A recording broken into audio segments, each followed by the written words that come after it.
Hello Internet, I'm Hans from Carlist.my on here. And what do we have here?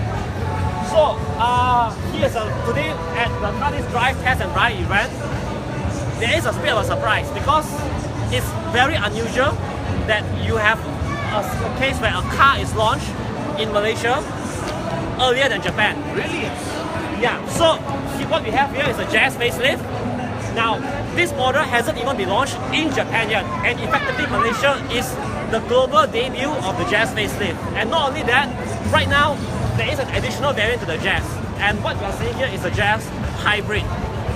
What's the difference from the previous Jazz hybrid with this one? Is it using a carryover engine? No, not really. The previous Jazz, if you remember, the previous Jazz hybrid was a mild hybrid. This is a full hybrid. So what's mild, what's full? And to not make things too complicated, basically a full hybrid allows you to drive smoother because the car is able to take off from traffic light, from standstill in electric power. The petrol engine will only kick in at higher speeds. In other words, it's far smoother than the previous generation Jazz hybrid's EMA setup, which is a mild hybrid. So come over here, I'll show you. This is actually a DOHC engine compared to the previous, your standard petrol Jazz, and it's a bit dark here. If you can see somewhere behind here, you see orange cables. Those are the high voltage cables, and it's linking to the inverter somewhere behind here. Whereas usual hybrid cars, right, you can see the orange high voltage cables running all over the engine bay. This one does not. Yeah. Hidden it behind, like quite deep, away from reach. Yeah, why do they do so? Maybe there's an advantage. We are not too sure. We will speak to the large project leader, the chief engineer. In a few months' time, he'll be making a trip to Malaysia, and you'll certainly be speaking to him on a lot of things. All right, that sounds interesting. But okay, aesthetically, right? What's new here with this Jazz? Let's close the. So you have a new signature wing here. The Honda logo is much bigger now, and if you look over here, you have LED front fog lamps now. These also double as daytime running lights. Oh no, actually they don't have fog lamps. It's only daytime running lights. Oh, sorry, my mistake. So this only works as daytime running lights. And headlamps are still regular halogen reflectors. I quite like this design of the recess. Yeah. Let's go behind. You will enjoy a Mitsubishi Radiant cap. And this is a cap given away. So the new facelift will have a new bumper. It's different. The lights look the same, though. Yeah, the lights are the same. And let's. We have a reverse camera there. Yes. Let's take a look at the boot. You see now it's just 45 degrees, it will probably go higher than that. So you might want to. It's a bit dark here. So being a hybrid, typical the problem with most hybrids is that you will certainly have a smaller boot space. Something has to give. The battery has to be placed somewhere. So in this case, you flip over here.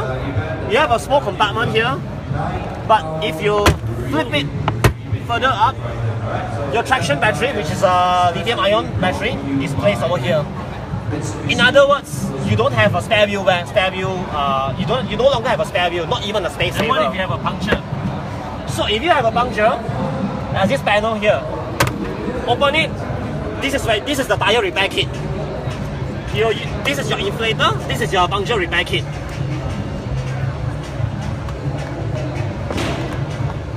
So, and you notice that the boot space does not seem significantly compromised from the regular Jazz, am I correct? Yeah. We'll fix that later on. So, and you also notice here the magic seats, which the petrol Jazz has been renowned for, is still present here, all accounted for. So it gives you a nice and flat loading ground. Let me open the other side. So don't underestimate the Jazz small body size. You can carry some pretty large items in here. Why don't you come over to the side? So we fold the seats back up. Okay, so here we are. Okay, now they have put this little cardboard piece here so that you give a sense of mystery of what to expect in the front part of the cabin. But if you're familiar with Honda's Ultra Seat concept, you'll know that you can pull this up to put a tall object. So there is really no end to the versatility of this car. There's also one more difference with this hybrid variant. Just if you can come over here, let me show you.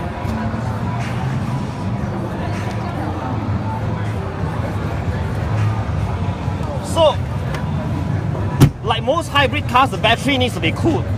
If you were to look over here, this is you have an additional cooling vent here, which won't be present in the petrol version. So, if you are driving this model, make sure that this vent is not blocked in any way.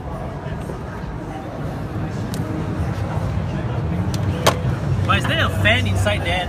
Yes, there will be.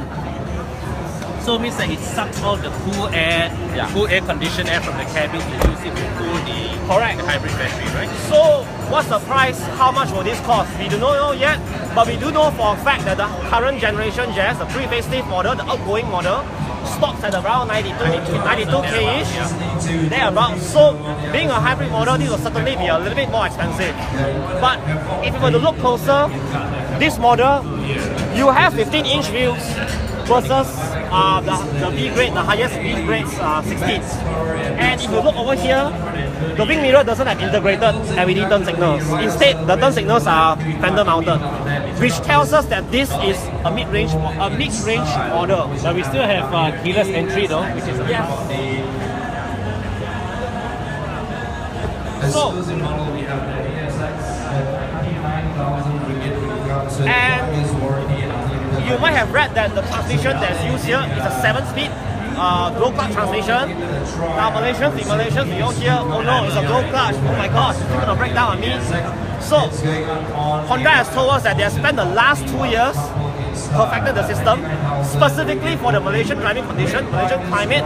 How did they do that? We are going to find out more when we get to speak to the chief engineer. We'll be meeting him about the next few months, shortly before the car's launch in Q3. So stay tuned, we'll keep you more updated as we have the news.